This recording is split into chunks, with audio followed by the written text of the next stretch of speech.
The blood on her feet left dark smudges in the pristine snow, each step a testament to how far she had run, how desperately she had fled into the winter night with nothing but the thin cotton dress that clung to her trembling frame.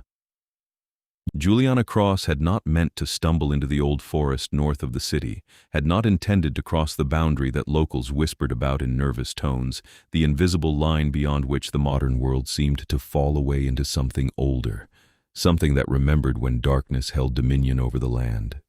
But the men who had pursued her from the house where she had been held for 3 weeks gave her no choice. Better to face unknown horrors in the woods than the certain brutality that awaited if they dragged her back to that basement, to those chains, to the man who had purchased her from traffickers like she was merchandise instead of a person. The temperature had dropped severely after sunset, and Juliana's bare feet had gone numb miles ago. She could no longer feel the cuts from rocks and frozen earth, could no longer feel much of anything except the violent shivering that racked her body in waves. Her dark hair, matted with sweat despite the cold, hung in her face as she pushed forward through snow that reached her calves. She knew she was dying. Hypothermia would claim her long before dawn, but at least she would die free, die on her own terms, rather than as some monster's plaything. When her legs finally gave out, she fell forward into a drift and found she lacked the strength to rise. The shivering intensified, her body's last desperate attempt to generate warmth it no longer possessed. Juliana pressed her face against the snow and thought of her mother, dead these 5 years, and wondered if there would be anyone to mourn her own passing. She had no family left, no close friends who would notice her absence. She had been alone even before the abduction, working double shifts at the diner to pay for the nursing degree she would now never finish. She became aware of a presence before she heard footsteps. The forest had gone utterly silent, no wind in the bare branches, no distant owl calls, nothing but a profound stillness that pressed against her ears like physical weight. Then came the sound of boots crunching through snow, measured and unhurried, accompanied by voices speaking a language she did not recognize, words that flowed like water over stone, ancient and beautiful and cold. Juliana managed to turn her head, squinting through the darkness. 3 figures approached through the trees, and even in her deteriorating state, she could see they were not ordinary travelers. They moved with inhuman grace, their forms seeming to glide rather than walk, and as they drew closer, she saw their skin held a luminous quality, pale as moonlight on water. Their hair, stark white despite appearing no older than their 30s, caught what little starlight filtered through the canopy. The one in the center stood taller than his companions, easily 6.5 feet, his presence commanding in a way that made the others seem diminished by proximity. He wore a long coat of midnight blue wool that fell to his knees, clearly expensive, clearly tailored to his powerful frame. His features were sharp and aristocratic, high cheekbones and a strong jaw, eyes that glowed a faint crimson in the shadows. When those eyes found her crumpled form in the snow, he stopped abruptly, raising one hand to halt his companions. They spoke again in that liquid language, words Juliana could not parse through the fog descending over her mind. She thought perhaps she was hallucinating, that her dying brain had conjured these impossible beings from fairy tales and fever dreams. But then the tall one moved toward her with supernatural speed, crossing 20 feet in the span of a heartbeat, and she knew with absolute certainty that whatever these creatures were, they were real. He crouched beside her, and up close, his otherworldliness became even more apparent. His skin was flawless, ageless, the white of fresh snow, and his hair fell past his shoulders in a cascade of silver-white silk. The crimson eyes studied her with an intensity that should have frightened her, but instead brought a strange calm. When he reached out, his fingers hovering just above her exposed shoulder, she saw his hand tremble slightly, saw something like shock pass across his perfect features. Impossible, he breathed. And though he spoke English now, his accent placed him nowhere she could identify. Some combination of old European influences that defied geographic origin. One of his companions, a woman with the same pale beauty and white hair bound in an intricate braid, stepped closer. "Sire, she is human and dying. We should move on before we are discovered this close to the boundary." But the tall one did not move, did not look away from Juliana's face. His jaw tightened, and she watched his nostrils flare slightly as he breathed in. "She is bleeding," he said softly. "Injured. Barefoot in the snow." His voice held a quality of disbelief, as though he could not quite accept the evidence before him. "Many humans meet unfortunate ends," the woman said carefully. "It is not our concern." The tall one turned his head sharply, and the woman stepped back as though struck. When he spoke, his voice carried absolute authority, the kind of command that expected no argument and brooked no dissent. "You forget yourself, Isadora. I did not ask for counsel." He turned back to Juliana, and with movements almost reverent, he unfastened his coat and drew it from his shoulders. The garment radiated warmth as he draped it carefully over her shivering body, tucking it around her with surprising gentleness. The coat swallowed her small frame, the hem pooling in the snow around her, and the warmth of it shocked her system. She gasped, her body registering heat for the first time in hours. "Can you speak?" he asked, his face close to hers now. She could see every detail of him, the fine lines at the corners of his eyes, the slight crease between his brows. "Tell me your name." "Juliana," she managed through chattering teeth. "They were chasing me. I ran." Something dark flashed through his crimson eyes. "Who was chasing you?" But Juliana's strength had reached its limit. The warmth from his coat, the presence of another being after her solitary flight, the blood loss and exhaustion all converged. She felt consciousness slipping away like sand through her fingers. The last thing she registered was the tall man catching her before she could fall face first into the snow, his arms sliding beneath her with infinite care, lifting her against his chest as easily as one might lift a child. "We return to the court immediately," she heard him say from very far away. "Summon the physician, and someone bring Matthias. I want to know who dared hunt a human woman through my forest." Then the darkness claimed her completely, and Juliana knew nothing more. She woke to warmth and softness, sensations so foreign after weeks of cold concrete and chains that for a moment she thought perhaps she had died after all, and this was some afterlife her mother's gentle faith had promised.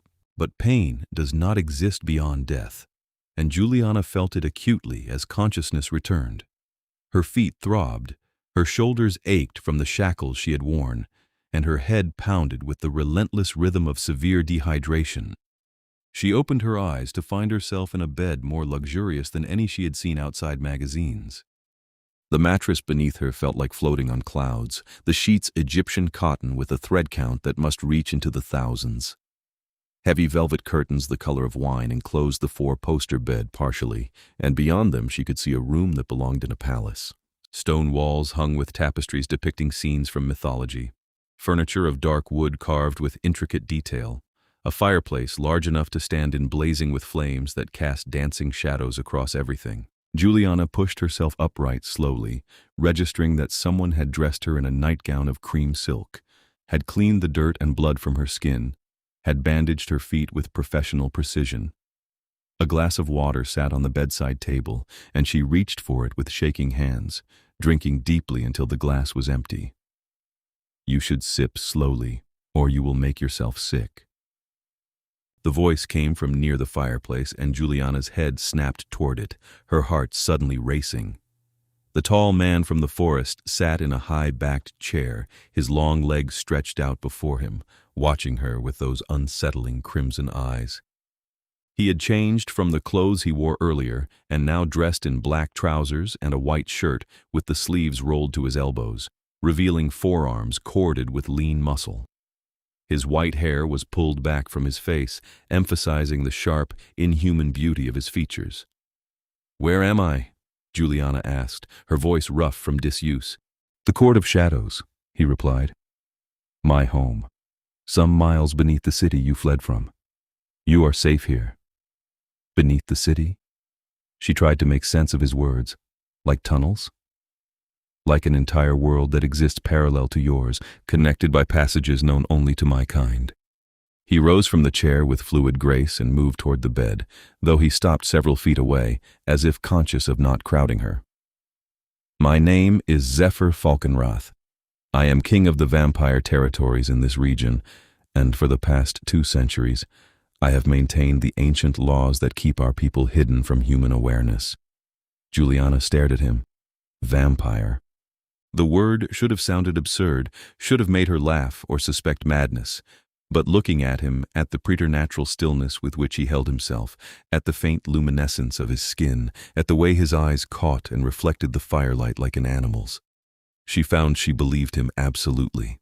"You're going to kill me," she said quietly. It was not a question. Zephyr's expression shifted, something that might have been pain crossing his features. "No, I am going to ensure no harm comes to you ever again.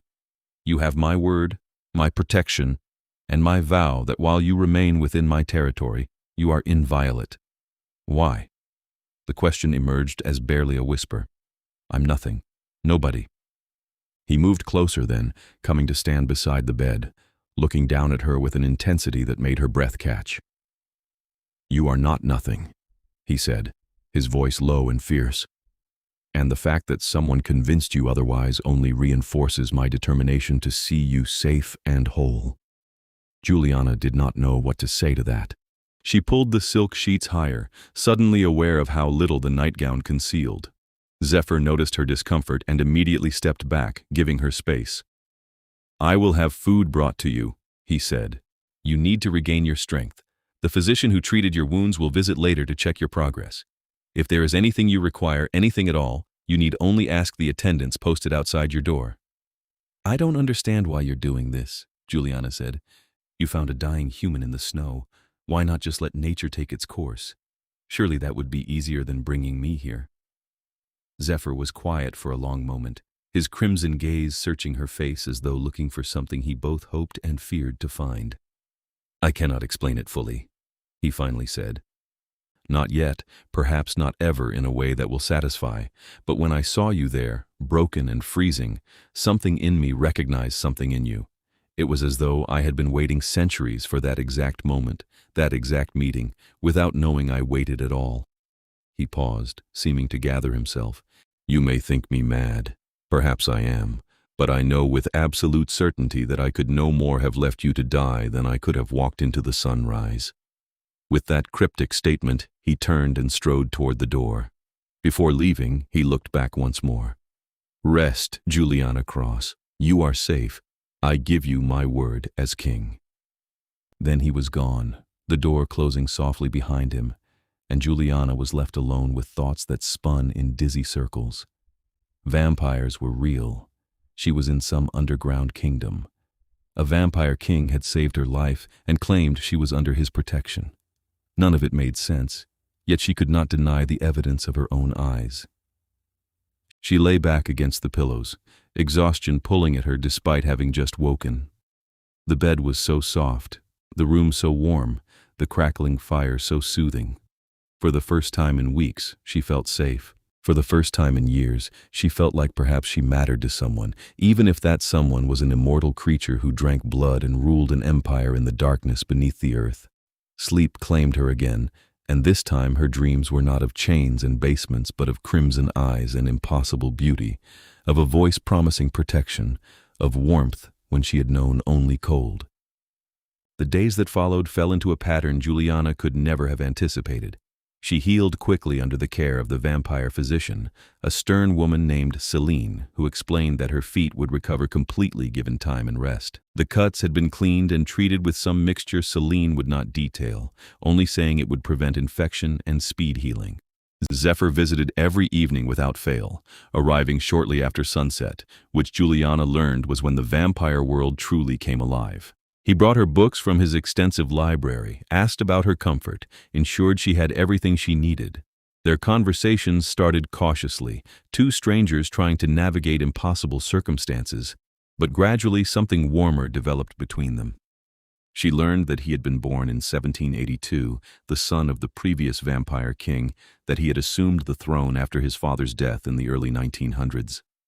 He spoke of watching the world change, of electricity coming to cities, of the Industrial Revolution and both world wars, of the constant balancing act required to keep vampire society hidden as human technology advanced. In turn, Juliana told him of her ordinary life, of growing up in foster care after her mother's death, of working her way through community college, of the dreams she had harbored of becoming a nurse, of helping people the way she wished someone had helped her when she was young and alone. She told him haltingly of the night 3 men had grabbed her outside the grocery store, of waking in that basement, of the terrible man who had looked at her like property to be used and discarded. When she spoke of that, Zephyr's hands clenched on the arms of his chair, his knuckles going even whiter than his already pale skin, and she saw his fangs extend slightly before he regained control. "Tell me his name," he said quietly, dangerously. "I don't know it," Juliana admitted. "They just called him Sir." "Describe him." She did, in as much detail as she could remember, and Zephyr listened with absolute focus. When she finished, he nodded once. "I will find him. I will ensure he never harms another soul." "You don't have to do that," Juliana said, though part of her thrilled at the cold fury in his voice, at the idea that someone cared enough to seek justice on her behalf. "Yes," Zephyr said, his crimson eyes meeting hers. "I do." On the 5th night, he brought her a gift, a pair of velvet slippers lined with sheepskin, soft as a cloud. "For when you are well enough to walk," he explained, "I thought you might wish to explore the court rather than remaining confined to this room." Juliana accepted them with wonder, running her fingers over the impossibly soft material. "They're beautiful. Thank you." "They are practical," Zephyr corrected, but she saw the pleased expression he tried to hide. "The stone floors can be cold." "Still," she said, meeting his gaze, "thank you. For these. For saving me. For everything." Something shifted in the air between them, a charge like lightning before a storm. Zephyr stood abruptly, and Juliana recognized the movement for what it was: retreat from something that frightened him far more than any physical threat could. "I should leave you to rest," he said. "Will you come back tomorrow?"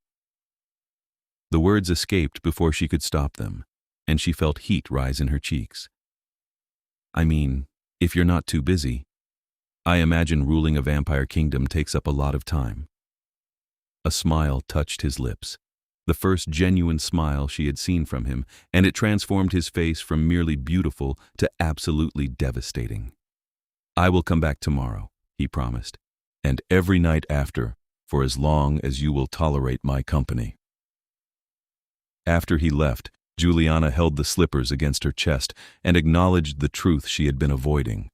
She was falling for him, for a vampire king who had lived more than 2 centuries, who commanded absolute power, who could kill her with a thought but instead treated her like something precious.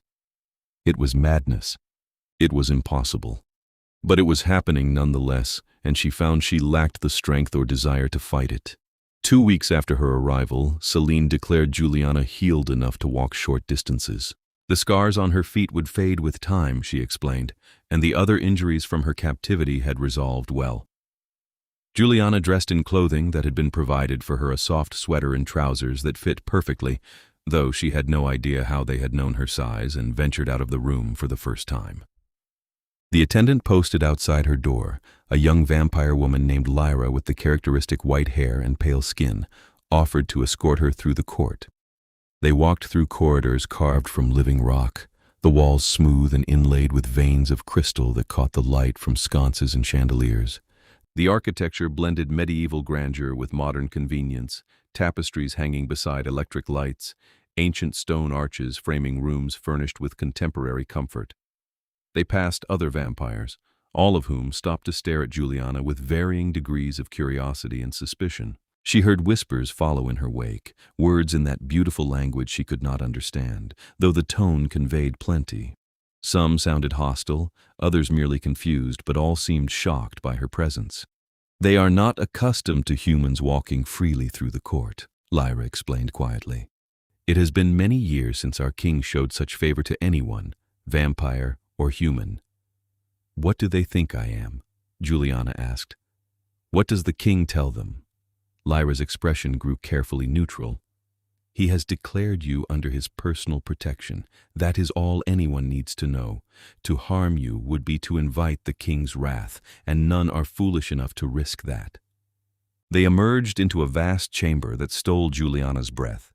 It stretched at least 2 stories high, the ceiling supported by massive pillars carved to resemble ancient trees, their branches intertwining overhead. A fountain stood at the center, water flowing from the cupped hands of a statue depicting a woman with wings.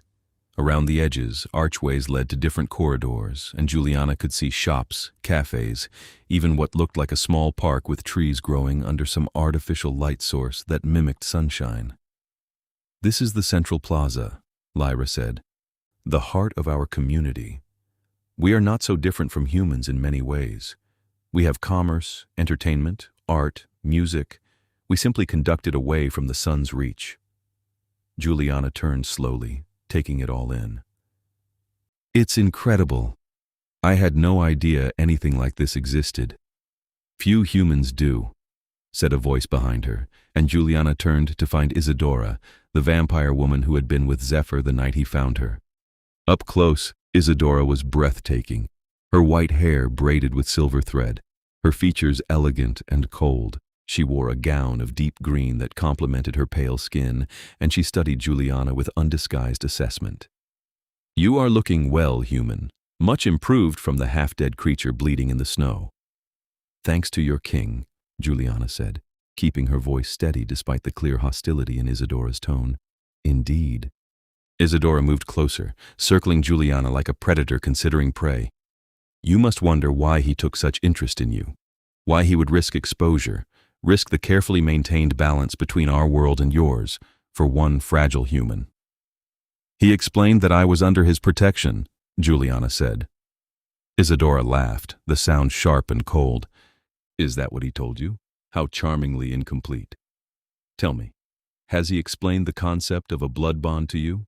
The recognition that occurs when a vampire encounters the one soul whose blood calls to them above all others?"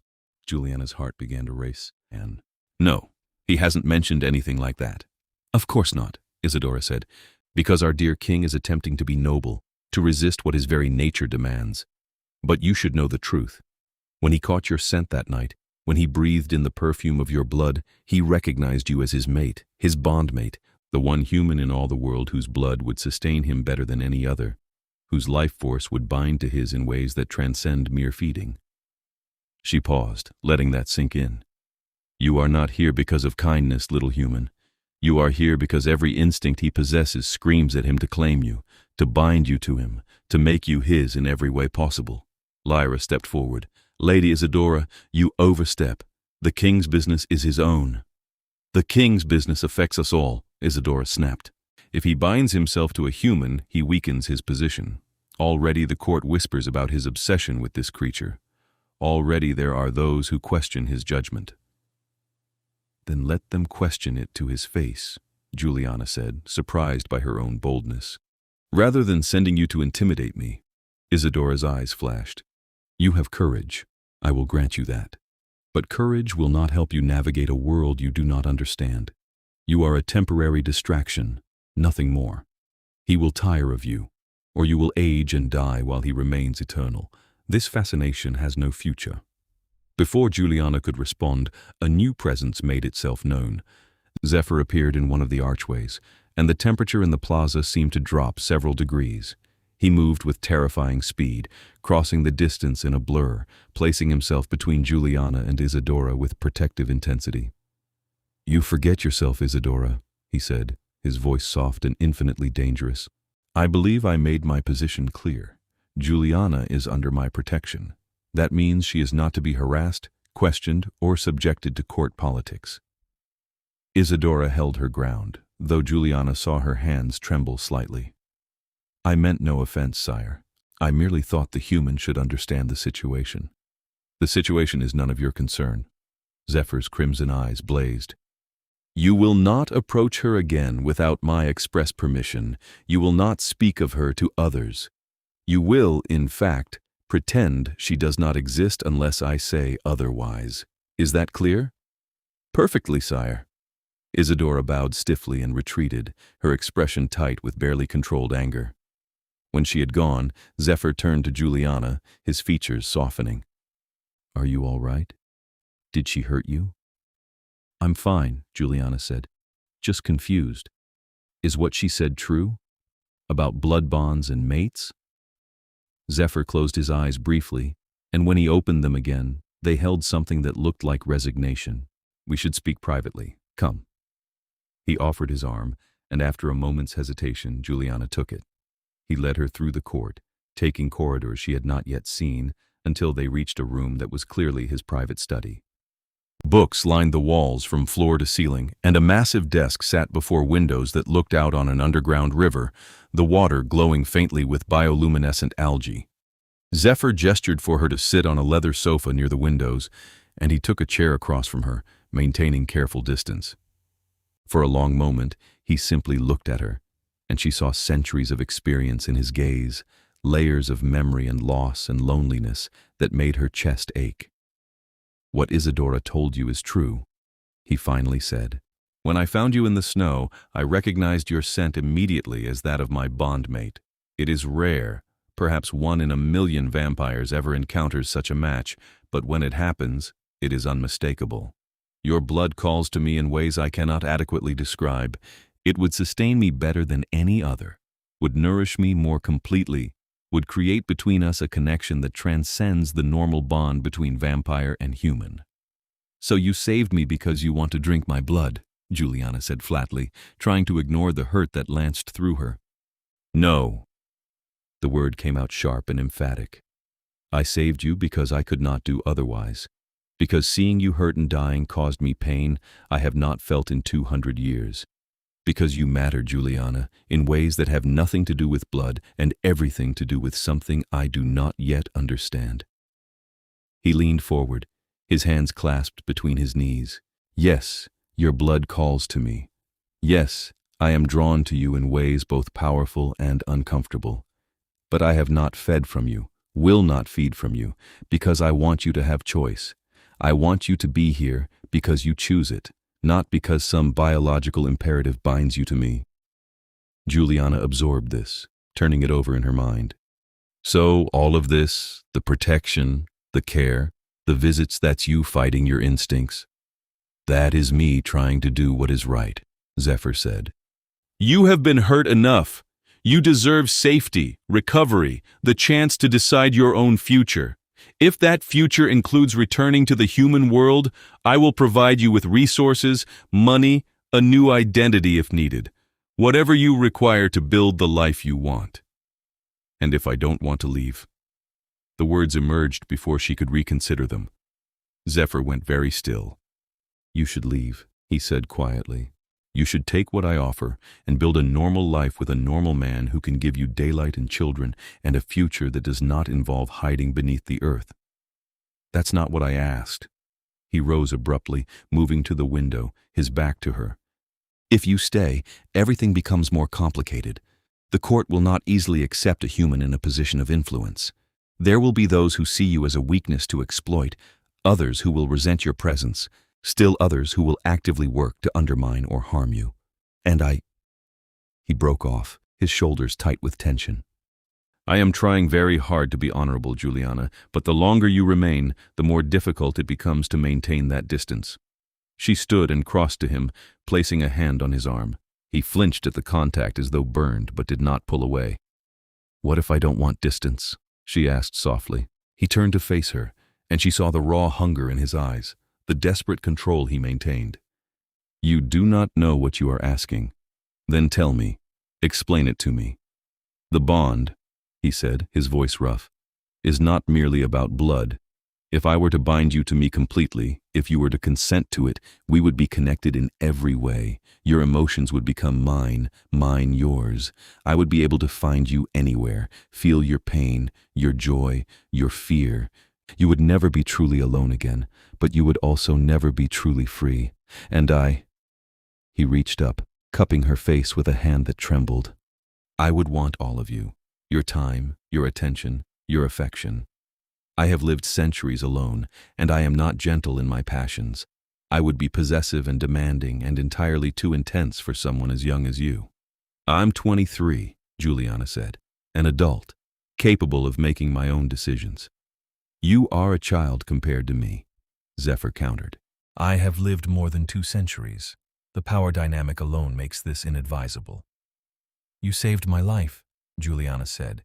"You've shown me nothing but kindness and respect. You've given me choice at every turn, even when your instincts demanded otherwise.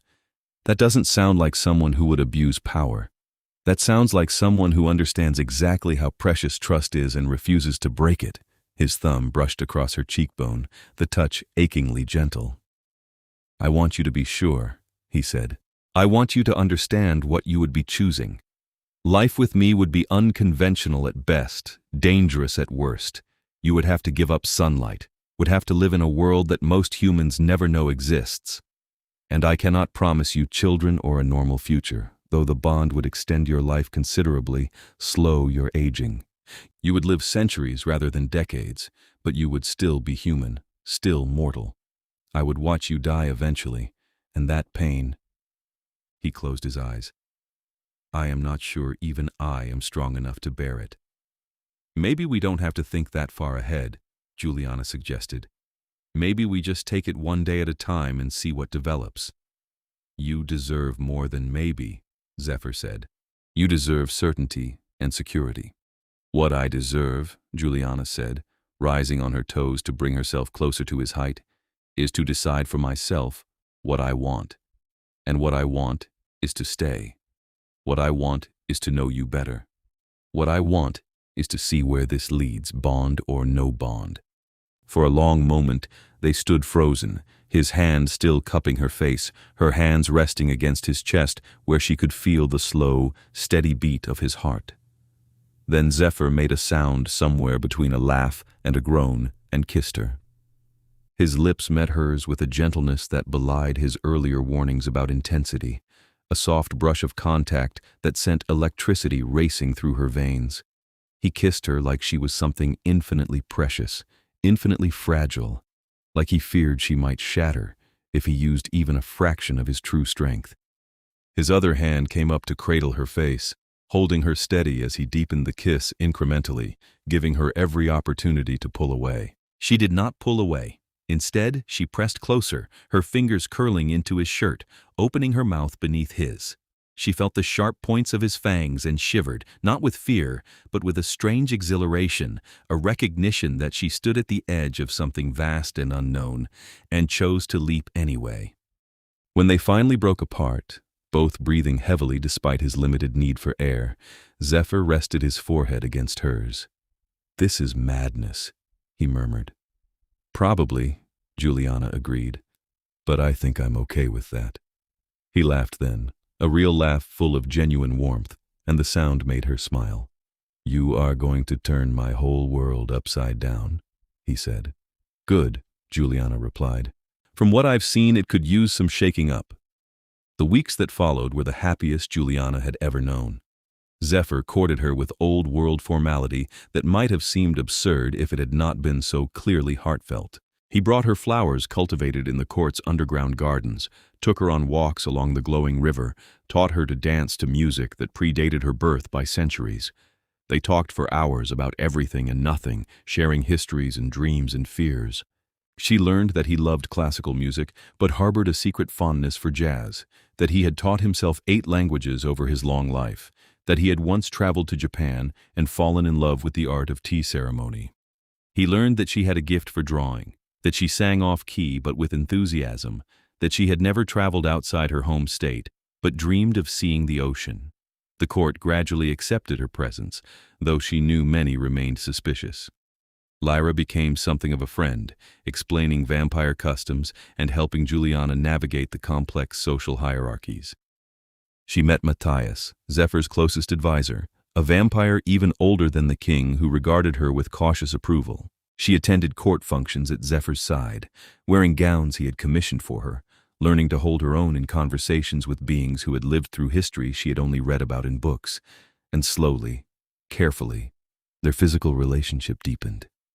Zephyr kissed her often now, though he maintained iron control, never pushing for more than she offered. She could feel the restraint in him, the hunger he held carefully leashed, and part of her wanted to shatter that control, wanted to see him unleashed and passionate and demanding. But she understood he needed to move at his own pace, needed to trust that he would not hurt her, and so she let him lead. It was nearly 2 months after her arrival when everything changed. Juliana was returning to her rooms after visiting the court library when 3 vampires stepped out of a side corridor, blocking her path. She recognized one of them as part of Isadora's circle, a male vampire named Victor, with cold eyes and a sneer. "The human pet wanders alone," Victor said. "How careless. Anything could happen in these dark corridors." Juliana's heart began to race, but she kept her voice steady. "I am under the king's protection.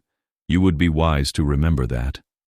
"The king is in council and will be occupied for hours," another vampire said, a woman with scars across her face.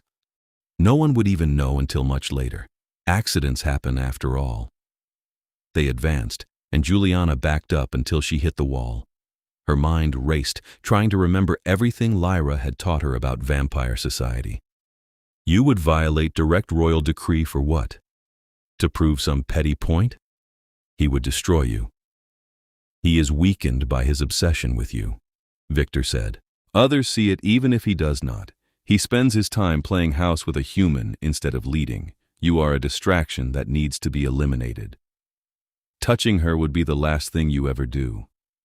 The voice came from behind the three vampires, and they whirled to find Zephyr standing in the corridor, his presence radiating fury so intense it seemed to make the air vibrate. He had appeared with no warning, no sound, and his eyes blazed red as coals. "Sire," Victor began, "we were merely—" "Threatening what is mine," Zephyr finished, his voice soft and lethal. "Violating my direct command, conspiring against your king." He moved forward, and the three vampires scrambled backward. "You have committed treason, and the penalty for treason is death." "Please," the scarred woman said, dropping to her knees. "We meant no true harm. We would not have actually—" "You surrounded her," Zephyr said. "You frightened her. You made her feel unsafe in my home, under my protection." He looked at each of them in turn. "That alone is enough to justify your execution." Juliana found her voice. "Zephyr, wait." He looked at her, and she saw he was barely holding on to his control. "They threatened you." "Yes," she agreed, "but killing them will only prove their point, that I make you weak, that I distract you from ruling well." "You do not make me weak," Zephyr said. "You make me want to be better, stronger, more worthy." "Then be worthy," Juliana said softly. "Show mercy. Punish them, yes, but let the punishment fit the crime. Don't become the monster they expect." For a long moment, Zephyr stood frozen, and Juliana could see the war happening behind his eyes, centuries of absolute power warring with the desire to honor her request. Finally, he turned back to the three cowering vampires. "You will be banished from this court for 20 years, he said. "You will leave before dawn and not return until the year 2046. If I see any of you within my territory before that time, I will kill you without hesitation or remorse. Is that understood?" They nodded frantically, and Zephyr gestured sharply. "Go, now, before I change my mind." They fled, and then Zephyr was crossing the distance to Juliana, his hands running over her arms, her shoulders, checking for injury. "Are you hurt? Did they touch you?"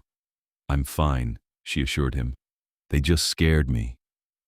He pulled her against him, wrapping his arms around her with desperate intensity. She felt him trembling, felt the rapid beat of his heart against her cheek. "When I felt your fear through the bond," he said into her hair, "when I sensed you were in danger, I have never moved faster in my life. If they had harmed you—" He broke off, unable to finish. Juliana pulled back enough to look at him. "Wait, you felt my fear? But we haven't completed the bond. You haven't fed from me?" Zephyr's expression held chagrin. "The bond has been forming regardless. Not the full bond, not yet, but enough that I am aware of your stronger emotions, enough that I can sense when you need me." "I thought you said—" "I said I would not bind you without consent," Zephyr corrected. "But the mate bond forms naturally between compatible souls when they spend significant time together.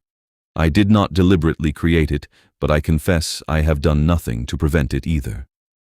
Juliana considered this, considered the implications. "So you can feel what I feel?" "Echoes of it," he confirmed. "The strongest emotions. Fear, anger, joy. It will grow stronger over time unless we actively work to sever it. Which—" he hesitated. which I do not wish to do, but will if you demand it. What do you feel from me now? She asked. He searched her face. Curiosity, affection, trust. His voice dropped. Desire. Heat flooded her cheeks. That last one is new. Is it? His thumb traced her lower lip. Or have you simply been hiding it well? Maybe not as well as I thought, she admitted. Something shifted in his expression, control slipping. Juliana, he said, her name a warning and a question. She understood what he was asking, understood that they had reached a precipice. She could step back, maintain the careful boundaries they had established, or she could leap forward into unknown territory. Her hands slid up his chest, linking behind his neck. Take me to your room, she said. His eyes flared crimson. Are you certain? Completely. He swept her into his arms with casual strength and moved through the corridors with supernatural speed until they reached his private chambers. The room was massive, dominated by an enormous bed draped in black silk, windows overlooking the underground city twinkling with lights like earthbound stars. Zephyr set her down carefully, and for a moment they simply looked at each other. Then he stepped close, framing her face with his hands, and kissed her with all the pent-up hunger he had been holding back. His tongue swept into her mouth, tangling with hers, and she tasted something faintly sweet and exotic, something uniquely him. His hands moved to her waist, sliding beneath the hem of her sweater, and she gasped at the contact of his cool skin against hers. He lifted her easily, and she wrapped her legs around his waist as he carried her to the bed, laying her down on the silk with reverent care. Tell me if you want to stop, he said, braced above her. At any point, for any reason, you say stop and I will. I don't want to stop, Juliana said, reaching up to release his hair from its tie, letting the white silk spill around his face. I want all of you, Zephyr. Everything you've been holding back. He groaned and captured her mouth again, and this time the kiss held nothing back. He was demanding, consuming, showing her the depth of passion he had kept carefully controlled. His hands roamed her body, learning every curve, every sensitive place, and she arched beneath him, wanting more, wanting everything. Clothes disappeared gradually, each revelation met with kissing and touching and murmured words of praise. Zephyr told her she was beautiful, perfect, his, and she told him she wanted him, needed him, chose him. When they finally came together, it was with a connection that went beyond physical, something that resonated in her very soul. Afterwards, they lay tangled together in the silk sheets, her head on his chest, his fingers tracing patterns on her shoulder. I love you, he said quietly. I should have said it before, but I was afraid of pushing too hard, of wanting too much. But I do love you, Juliana, more than I thought possible. I love you too, she said, pressing a kiss over his heart. Is that crazy? We've only known each other 2 months.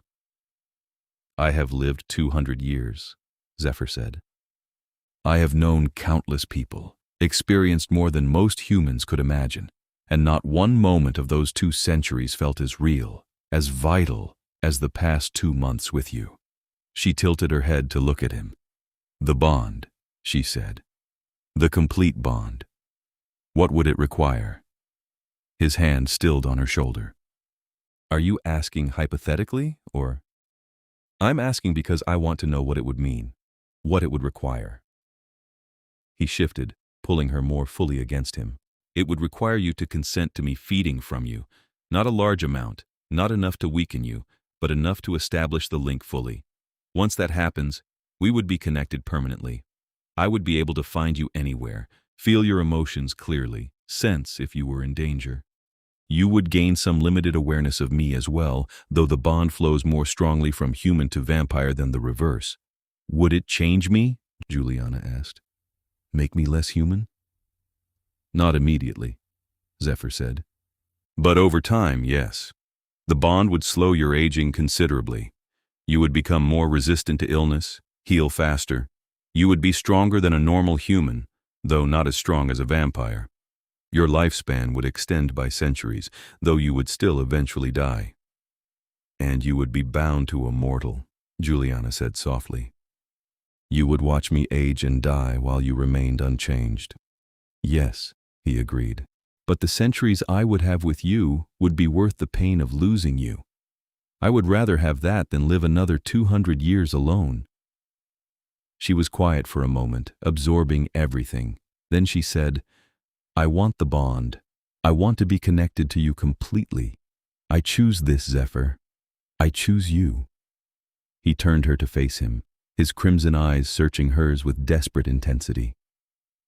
You are certain? There is no undoing it once completed. I'm certain, she said. I've never been more certain of anything. His kiss was gentle and thorough, and when he pulled back, she saw his fangs had extended fully. It will hurt initially, he warned, but only for a moment, and then it will feel. He paused, searching for words. I am told it is not unpleasant. I trust you, Juliana said simply.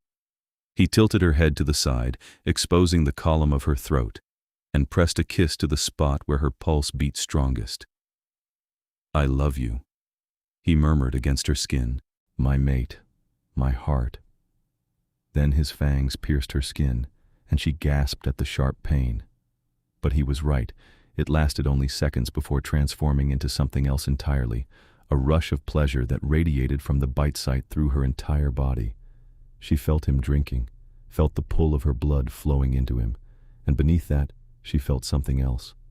A connection forming, a bridge between them, his consciousness suddenly brushing against hers. She felt his love for her, his wonder at finding her, his fierce determination to protect her. She felt his pleasure at her taste, the satisfaction of the bond clicking into place, and beneath all of that, she felt his absolute devotion, the certainty that he was hers as much as she was his. When he withdrew his fangs and licked the wound closed, she felt bereft for a moment before realizing the connection remained. She could still sense him, feel the echo of his emotions tangling with hers. Extraordinary, Zephyr breathed, pressing his forehead to hers. You are extraordinary. The bond settled into place over the following days like a garment tailored specifically for her, becoming familiar and comfortable.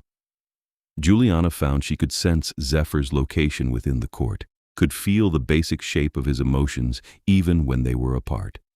It was intimate and strange and absolutely right. The court noticed the change immediately. A bonded vampire king carried scent markers that other vampires could detect, and word spread quickly that Zephyr had claimed his mate. Matthias approached Juliana one evening with a knowing smile. I have served the house of Falkenrath for 300 years, he said. I have never seen our king as content as he is now. You have my blessing and my loyalty, my lady. I'm not a lady, Juliana protested. You are the bonded mate of our king, Matthias corrected gently. That makes you queen, whether a formal ceremony has occurred or not. The court will expect certain things of you now. What things? Juliana asked, suddenly nervous. Participation in governance, Matthias explained. Your counsel at council meetings, your judgment in disputes. A queen is not merely decorative, she is meant to rule alongside her king, to provide perspective he might lack. Zephyr found her later, clearly having sensed her anxiety through the bond. Matthias spoke with you, he said. He said I'm supposed to be queen, Juliana said. I don't know how to be queen. I barely finished community college. You know how to be fair, Zephyr said, pulling her into his arms. You know how to be compassionate and strong and willing to stand up for what is right. That is all a queen needs, truly. The rest can be learned. The court won't accept me, she said. Not really. I'm human. The court will accept you because I will accept nothing else, Zephyr said firmly. But more than that, they will grow to respect you because you will earn it. I have seen your courage, your wisdom, your heart. They will see it too, given time. He was right, though the process was gradual. Juliana began attending council meetings, listening more than speaking at first, learning the intricacies of vampire law and politics. But when she did speak, she found the council members listened. that her perspective informed by her human experience, her different viewpoint often illuminated solutions they had not considered. She mediated a dispute between two vampire families and found common ground both could accept. She suggested modifications to the laws regarding human interaction that reduced risk while allowing for greater understanding. She established a network of safe houses for humans who found themselves in danger from supernatural threats, coordinating with Zephyr's territory to ensure protection. Slowly, the court's attitude shifted from suspicion to cautious respect to something approaching genuine acceptance. She would never be vampire, would never have their strength or immortality, but she carved out her own place in their world through intelligence and determination. 3 months after the bond was completed, on an evening when fresh snow fell in the world above and they could hear it whispering against the ventilation shafts, Zephyr took Juliana to a private chapel within the court. It was a small space, clearly ancient, with stained glass windows depicting scenes from vampire history. "I want to marry you," he said without preamble. "I know we are already bonded, that in vampire law we are considered mated, but I want to honor your human traditions as well. I want you to be my wife in every sense, in every world." Juliana felt tears prick her eyes. "Yes," she said. "Absolutely yes." The ceremony took place a week later, a blending of vampire tradition and human custom that created something entirely new. Juliana wore a gown of white silk that seemed to glow in the candlelight, her dark hair woven with crystals that caught the light. Zephyr wore formal attire from his era, updated with modern touches, and when he looked at her walking toward him, his love radiated through the bond so powerfully it made her breathless. Matthias officiated, speaking words in the old vampire language before switching to English for the vows. They exchanged rings, his a band of white gold, hers platinum set with rubies the color of his eyes. When Matthias pronounced them married, Zephyr kissed her thoroughly, and the assembled court erupted in applause. The celebration lasted until dawn, vampires and a handful of trusted humans mingling in a party that would have seemed impossible a few months before. Juliana danced with her husband, drank wine that was probably older than some countries, and accepted congratulations from people who had once viewed her with open hostility. Later, in their private chambers, Zephyr carried her to bed with ceremonial care. "My wife," he said wonderingly. "My queen, my mate." "My husband," Juliana replied, reaching up to pull him down to her. "My king, my heart." They made love slowly, reverently, the bond amplifying every sensation until Juliana could not tell where she ended and he began. Afterwards, wrapped in his arms, she felt him brush a kiss against her hair. "I need to tell you something," he said quietly. She tilted her head to look at him. "What?" "The men who held you captive, the ones you escaped from. I found them." Juliana's breath caught. "When?" 2 weeks after I brought you here. I tracked them down, confirmed they were the ones responsible, ensured they would never harm anyone again." "You killed them," she said. It was not a question. "Yes," Zephyr confirmed. "I know you counseled mercy with the vampires who threatened you, but these men—" His arms tightened around her. "They hurt you. They would have continued hurting others. I could not allow that." She was quiet for a moment, processing. Part of her knew she should feel disturbed, should be troubled by the idea of Zephyr as executioner. But mostly she felt relief, felt safe, felt protected in ways she never had before. "Thank you," she finally said. "You are not angry?" "No," she said. "I probably should be, but I'm not. Those men were monsters. The world is better without them." He relaxed slightly, pressing another kiss to her hair. "I would burn the world for you," he said softly. "I would destroy anyone who tried to harm you. I need you to understand that about me, about what I am capable of when it comes to your safety." "I understand," Juliana said, "and I love you anyway, maybe even partly because of it. You make me feel safe in a world that has never been safe for me before." "I will always keep you safe," Zephyr promised, for as long as I draw breath." Time passed in the way it does when happiness settles in, days blending into weeks, weeks into months. Juliana grew into her role as queen, her confidence and authority expanding as she learned the intricacies of vampire governance. She established programs to help vulnerable humans, created alliances with other supernatural communities, became a bridge between worlds that had long existed in isolation. The bond deepened, the connection between them strengthening until sometimes she could hear his thoughts brushing against hers, could send images and feelings across the link with only a thought. She aged more slowly than normal, the bond working its changes gradually but noticeably. At 25, she looked barely older than she had at 23, and Celine confirmed that her aging had slowed to perhaps a year for every 5 that passed. She missed the sun sometimes, missed the feel of natural light on her skin, but Zephyr arranged for her to visit the surface on cloudy days, always with heavy protection, always briefly. It was enough. The life she had built beneath the earth, the love she shared with her husband, the purpose she had found, all of it outweighed what she had given up. On their 2nd anniversary, Zephyr took her to the surface on a moonlit night when fresh snow covered everything in pristine white. They stood in the forest where he had found her, and Juliana marveled at how different she was from the terrified, broken girl who had collapsed in this same spot 2 years before. "I never thanked you properly," she said, "for wrapping your coat around me, for choosing to save me instead of walking away."